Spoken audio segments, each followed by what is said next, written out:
The disgraced NDP leader, Rachel Notley, who is so white she's pink. And by the way, I got nothing against white people myself.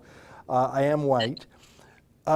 She denounced as racist, and I think she even implied he was anti-Semitic, an Aboriginal man, a status Indian, who is on various high-ranking judicial committees in the province. He's a Queen's Counsel, which is a very senior rank for a lawyer. He himself is a status Indian who works out of Cold Lake, Alberta. Not only is he ethnically First Nations, but he does charitable works in the First Nations community. He founded the Lakeland Sports and Learning Academy, a nonprofit for Aboriginal kids in that area. He is a champion of Aboriginals within the law.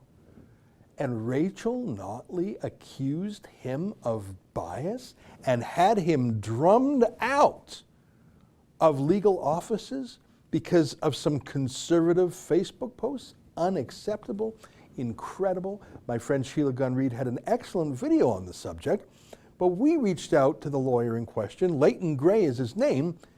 He joins us now via Skype from Cold Lake, Alberta. Mr. Gray, what a pleasure to meet you. Thanks for taking the time to come on our show.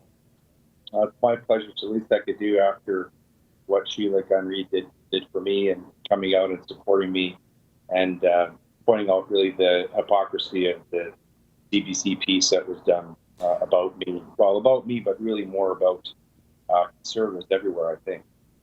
Well, I've seen this before. I mean, anytime someone doesn't fit the mold of a conservative, and you don't even have to be very conservative, if you are black, if you are Aboriginal, if you are gay, if you're anyone who is not supposed to be conservative, you get defamed brutally. And we saw that bizarre street incident where the liberal white girl was shouting at black cops that they were racist. That's what this felt like.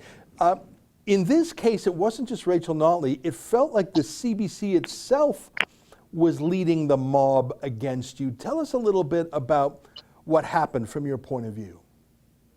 Well, I think the genesis of what happened to me actually started with a lawyers group called the Canadian Trial Lawyers Association of Alberta. And a gentleman, a lawyer who was mentioned in the CBC piece named Tom Engel. Towards the end of May, CBC ran a piece that was written by a lady named Rachel Ward that had nothing to do with my appointment to the Provincial Court Nomination Committee, but she strung it together and she contacted my office and she wanted to ask me about the connection between this other story, which was about a Native man named Clayton Boucher, and my appointment to the board.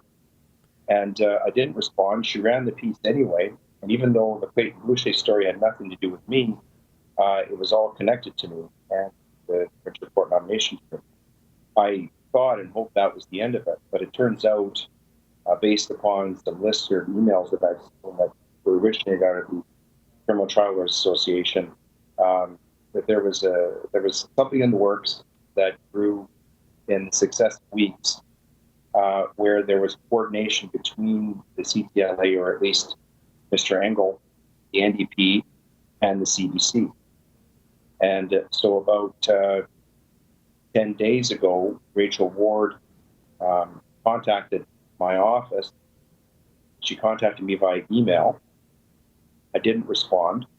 She contacted me again, this time in a very threatening way, indicating that if I didn't respond, she was going to publish all kinds of unsavory things about me, that I was a racist, that I was anti-Semitic, and so on.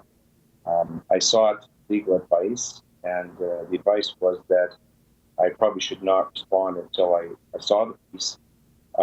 She emailed my office at least 3 times. The most concerning thing, however, was when she couldn't get hold of me, or when I wouldn't respond by email, she actually called my reception at my office, spoke to my receptionist, and indicated to me that, or to her, that I was a racist. And that lady was very distraught. She's worked for me for many years. A wonderful lady, a great employee, and she was very upset. I found out subsequently that I'm not a defamation expert, but I received some advice that the reason for that is that CBC can avoid liability for defamation if they show that they've given notice to the person they're about to throw under the bus. So what happened at that point was the story was published on the Friday, going back about 10 days, and it was a salacious piece. Those who saw it, I mean, unfortunate in a sense, I guess, because based on a recent survey, only about 3% of Canadians paying attention to CBC, even though we funded 100%. But there certainly was sufficient notoriety that I was contacted by the ministry, and they indicated to me that they were going to be making a change based on the publicity. And this is all based upon some social media posts that Sheila Gunn-Reid really elaborated upon quite well. But the crux of it was based on a skewed interpretation of some social media posts. They presented this picture of me as someone who was unsuitable or unfit. That was the way Mr. Engel described me. That's an excerpt from my daily show, The Ezra Levant Show. Every day I do a monologue on the news of the day, then I interview an interesting guest, and then I read my hate mail. You gotta subscribe. Go to rebelnews.com.